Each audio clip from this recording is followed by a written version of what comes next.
This program is rated PG. It contains themes and scenes which may not be suitable for very young audiences. Parental guidance is advised.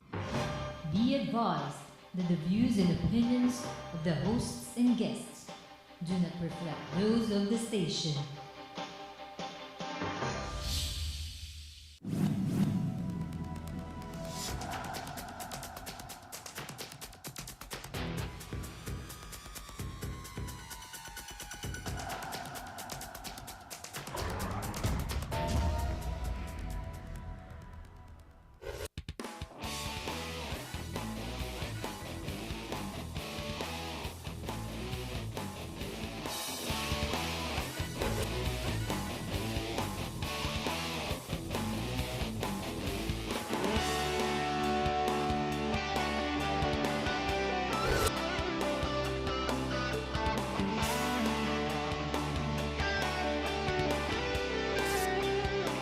You are what you watch.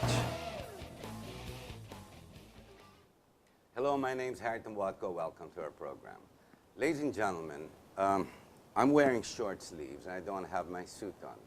Now it's either one of two things. It's either it's getting very hot, being that summer's come on and the studio is really hot, or the issues at hand have become more contentious. So much so, there's so much more to discuss. We are in a real dilemma. Let me give you an example of dilemmas that we're encountering all at the same time. I wrote them down so I don't forget. You have the DOTC. Of course, as of late, you have the Land Transportation Office, which has no plates, no travel.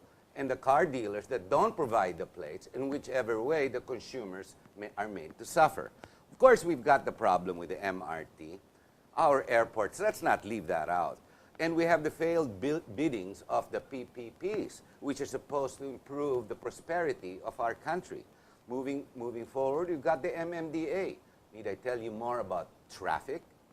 You've got the DND, the Department of National Defense, the corruption of the helicopter mess of 1.2 billion. And as of late, as of just the last 2 days, you've got the 24 tanks that were brought in from Israel vis-a-vis the free ones coming from America. Now, what do we call this? Graft and corruption. Now, let's go forward. We've got the BBL. Of course, it's called the Mama Sapano mess, and it's unconstitutionality. You've got the president that's been caught lying, and his credibility, which is waning. As of today, the surveys have gone even lower, down to 11%.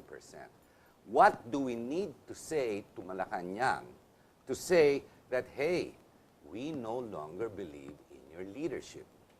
You have the DILG, the Makati mess with the two mayors. And then you've got the DILG and the Ombudsman versus the Supreme Court. Do we call this a constitutional crisis? You've got the West Philippine Sea. We need not say more about China. You've got the Sabah claim. We will expound on that. We've got the public utilities, the overcharging, the surcharges of both electricity and water. You've got the COMELEC, which is now in a quandary, whether to follow the Constitution or to go ahead and continue cheating. We've got the OPAP. Let me see. Do they really represent the Philippines or Malaysia? We'll discuss that. We've got the Yolanda rehabilitation and all those donations which seem to go hide and seek from the rest of the country. We have the privatization of the National Orthopedic Hospital. Ladies and gentlemen, what gives? Tell me, what exactly is in order so I can put the yellow ribbon in my car as well? You be the judge.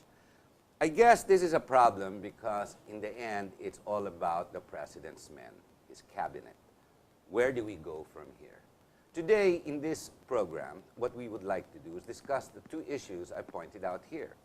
One, which is the title of our topic, it's called Sabah.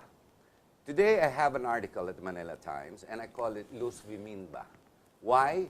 Luzon, Visayas, Mindanao, and Sabah. Not what we were taught in the last 40, 50 years.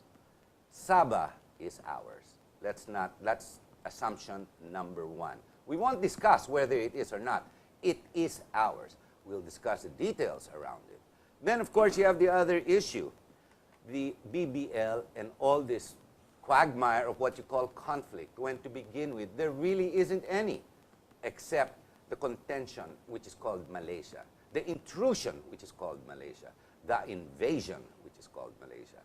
Ladies and gentlemen, with us, we have the spokesperson from the Sultanate of the North Borneo. We've got Abraham Ijirani. Abraham ba po? Abraham. Abraham. Any, no? Alam na, Abraham, bagay. Tomatoes, ganun din po yan. Yes. Salamat po, narito po kayo, Thank you, Mr. Harry. Ijirani. Alam nyo, dun sa opening ko, sinabi ko kaagad para straight to the point na, no, ang Sabah is the Philippines. You explained to me before you got on air, there's two things. You said proprietary and sovereignty. Paano po yun? Paki-explica yun. Well, the essence of proprietary, Harry, came into existence after a litigation was made or was held between the heirs and the British North Borneo Company, whereby this is the result of the proclamation of President Quezon when he no longer wanted to recognize nobility of the country. So the pronouncement of President Quezon affected the status of Sabah claim. Ano po nasabi ni President Quezon? Well, that he would no longer recognize the nobility of the Sultanate of Sulu. Secondly, he would not recognize. Why? Because he was at war with the Sultan? Because Well, the Sultanate has been there even way before the American occupation, even the Japanese occupation. Hindi nga mapasuko ng mga Espanggol di ba, the Moros, so to speak. Yeah. But the Sultanate as a whole is different and independent. So Quezon was the start.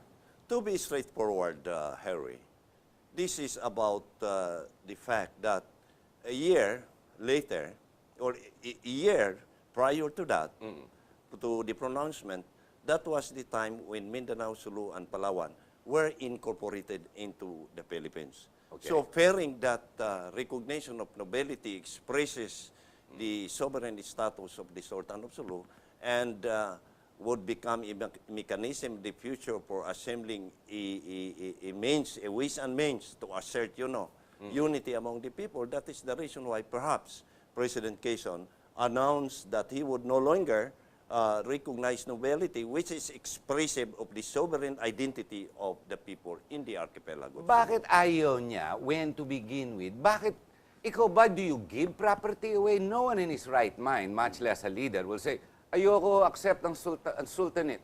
When to begin with, the powers, the authority, all the way down in the south, it's considerable. Well, Bakit? Was there pressure on Quezon to let go? No. There was no pressure on Quezon, but siguro ang pag-iisip niya is that Ayaw niya banggay ni Sultanate. ayaw niyang bagay na he treated the Sultanate As independent. So in order to extinguish that status, that sovereign status, yun ang ginawa niya. So binigyan niya ng authority. So that resulted, Harry, to the reason why Great Britain and the British North Borneo Company announced also through the recommendation. Kanila yun.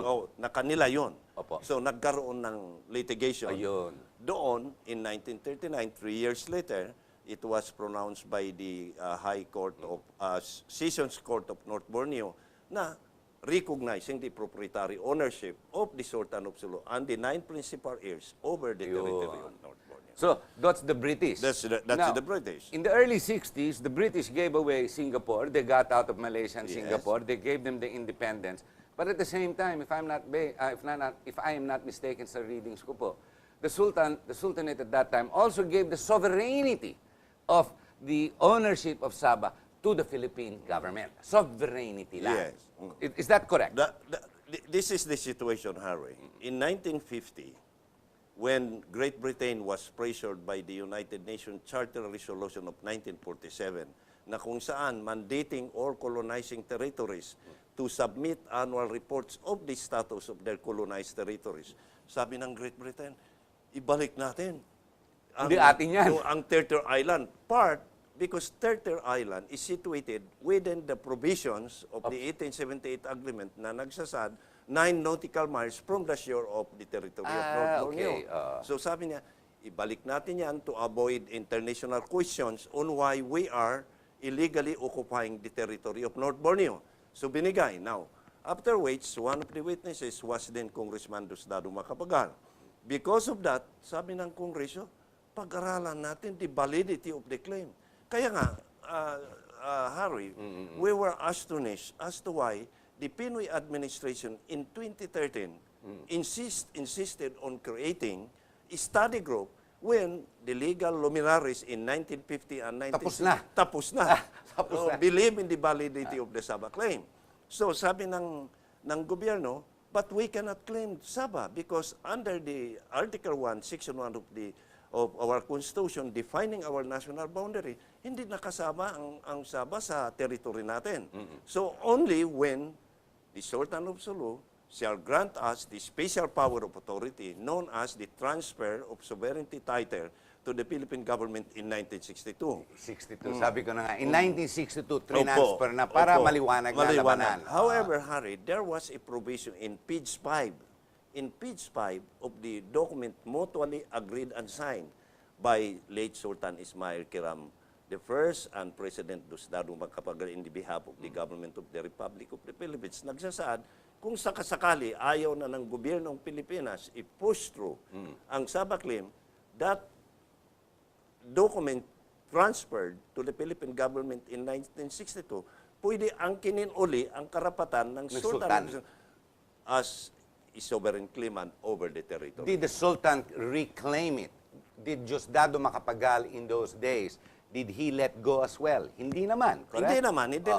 In fact, he created a panel composed of luminaries, legal luminaries like Salonga, Tolentino, and the August Halls of Congress. The August Hall of Congress, to pursue discussing the Sabah issue in the London talks of 1963. Doon, nakita ng Great Britain, talo sila. So in order, sabi ng Great Britain, to avoid this issue resorted into some kind of conflict, we have to reach an agreement. Now, but that kind of agreement was used to buy time because in that time, the acts relating to Malaysia of 1963 were already drafted by the British Parliament. That acts relating to Malaysia was a legal measure that established the Federation of Malaysia. Ayun. We're going to have to take a short break. Ladies and gentlemen, in this first segment, we are establishing one singular thing. We own. When I say we, maputi-puti nga balat ko, tsaka maputi-puti nga buho ko, pero Pilipino po ako. We, mga Pilipino. Yes. We own Sabah. Stay with us when we come back. We'll discuss the details that bring us to date as to the real contentious issues. It's not that the studio is hot or the summer sun's here, because every year we go through this. That's right. It's the crisis we can't seem to get over. Guess why? We'll be right back.